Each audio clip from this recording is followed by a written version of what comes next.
mind was laboring with some oppressive secret, to divulge which he struggled for the necessary courage. At times, again, I was obliged to resolve all into the mere inexplicable vagaries of madness, for I beheld him gazing upon vacancy for long hours in an attitude of the profoundest attention, as if listening to some imaginary sound. It was no wonder that his condition terrified, that it infected me. I felt creeping upon me, by slow yet certain degrees, the wild influences of his own fantastic yet impressive superstitions. It was, especially, upon retiring to bed, late in the night of the 7th or 8th day after the placing of Lady Madeline within the donjon, that I experienced the full power of such feelings. Sleep came not near my couch, while the hours waned and waned away. I struggled to reason off the nervousness which had dominion over me.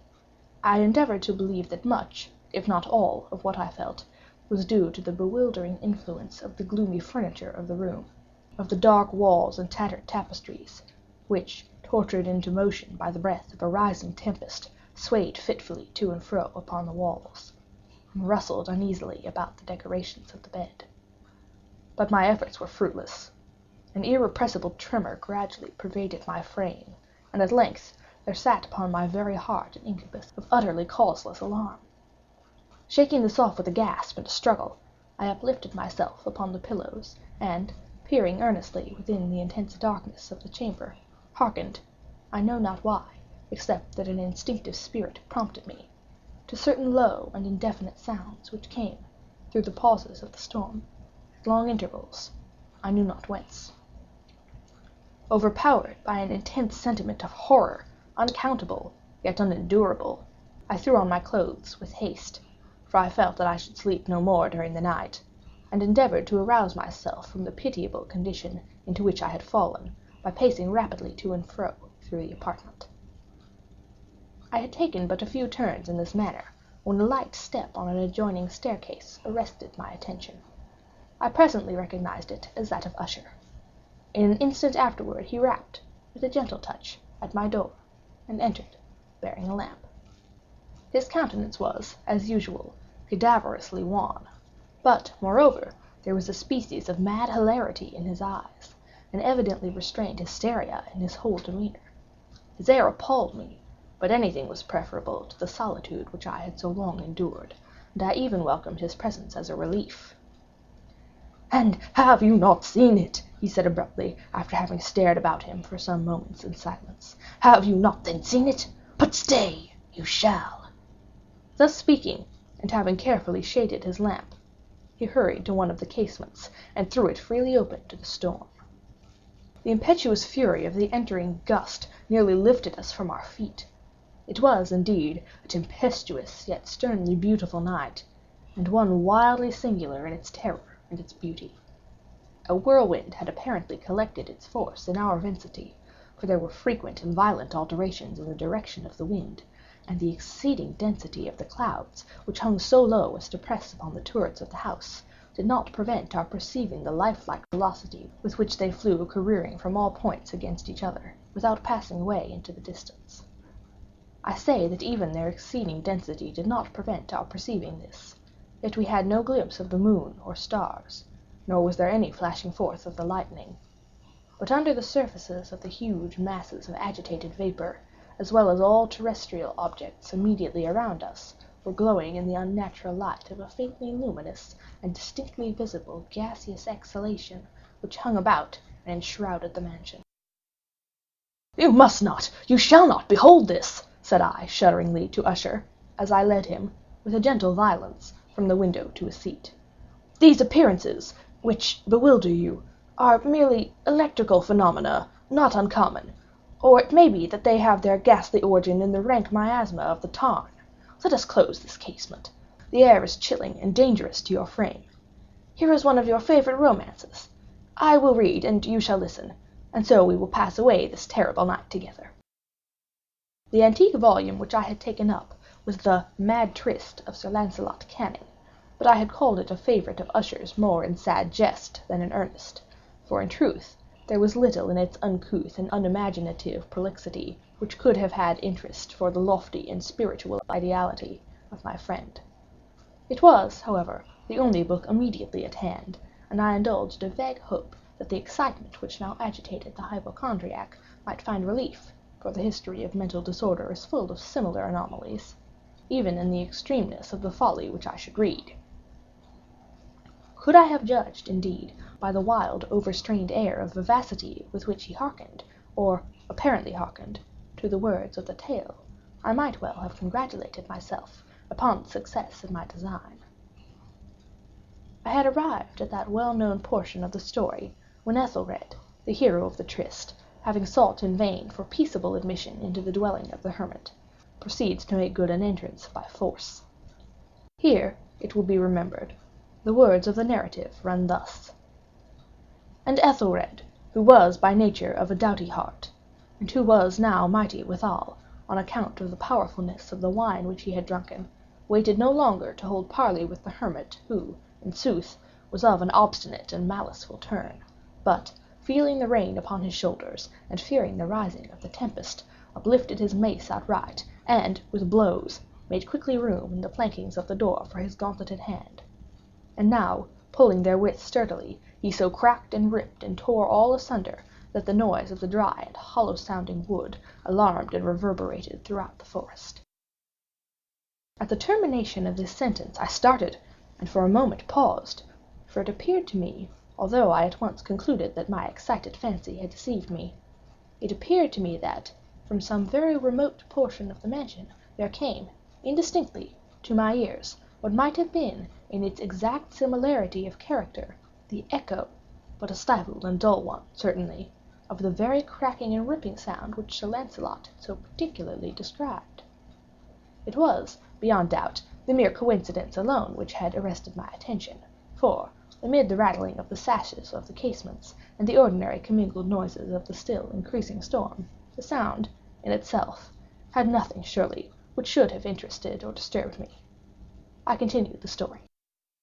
But the good champion Ethelred, now entering within the door, was sore enraged and amazed to perceive no signal of the maliceful hermit, but, instead thereof, a dragon of a scaly and prodigious demeanor, and of a fiery tongue, which sate in guard before a palace of gold, with a floor of silver, and upon the wall there hung a shield of shining brass, with this legend enwritten: "Who entereth herein, a conqueror hath been. Who slayeth the dragon, the shield he shall win." And Ethelred uplifted his mace, and struck upon the head of the dragon, which fell before him, and gave up his pesty breath, with a shriek so horrid and harsh, and withal so piercing, that Ethelred had fain to close his ears with his hands against the dreadful noise of it, the like whereof was never heard before. Here again I paused abruptly, and now with a feeling of wild amazement, for there could be no doubt whatever that, in this instance, I did actually hear, although from what direction it proceeded I found it impossible to say, a low and apparently distant, but harsh, protracted, and a most unusual screaming or grating sound, the exact counterpart of what my fancy had already conjured up for the dragon's unnatural shriek, as described by the romancer. Oppressed, as I certainly was, upon the occurrence of this second and most extraordinary coincidence, by 1,000 conflicting sensations, in which wonder and extreme terror were predominant, I still retained sufficient presence of mind to avoid exciting by any observation the sensitive nervousness of my companion.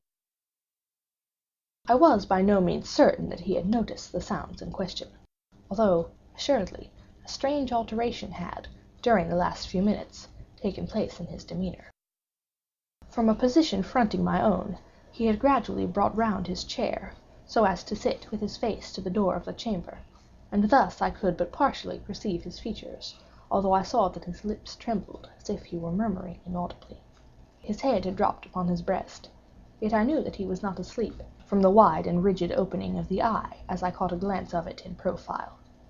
The motion of his body, too, was at variance with this idea, for he rocked from side to side with a gentle yet constant and uniform sway.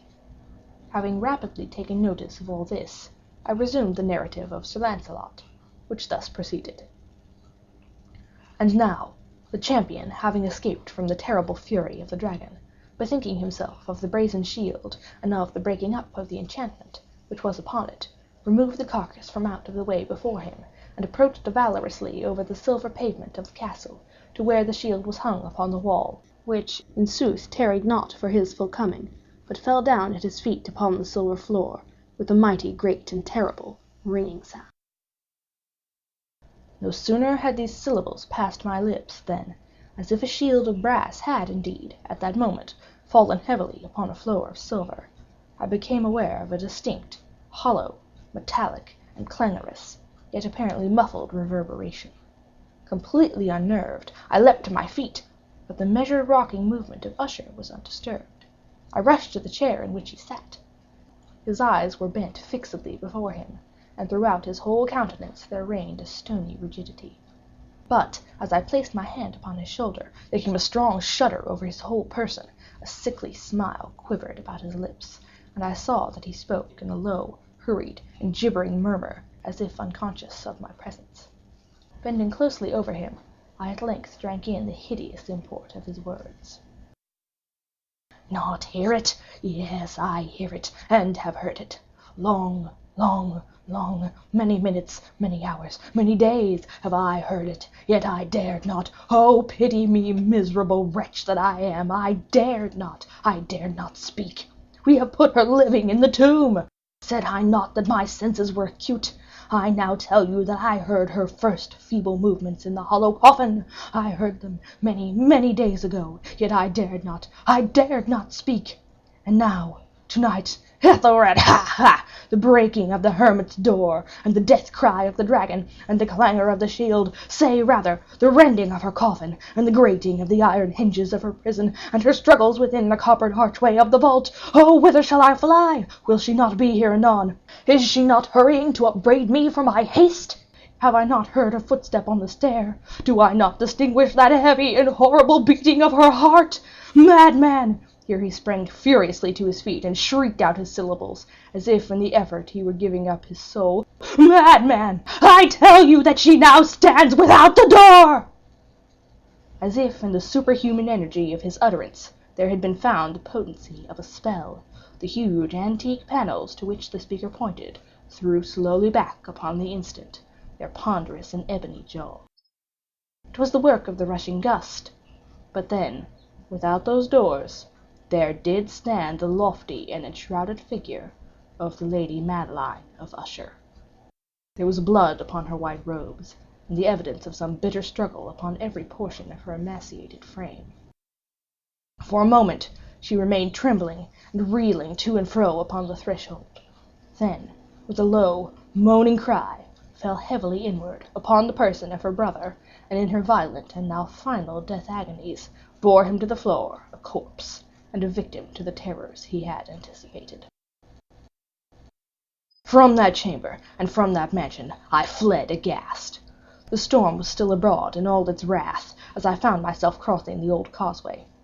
Suddenly there shot along the path a wild light, and I turned to see whence a gleam so unusual could have issued, for the vast house and its shadows were alone behind me.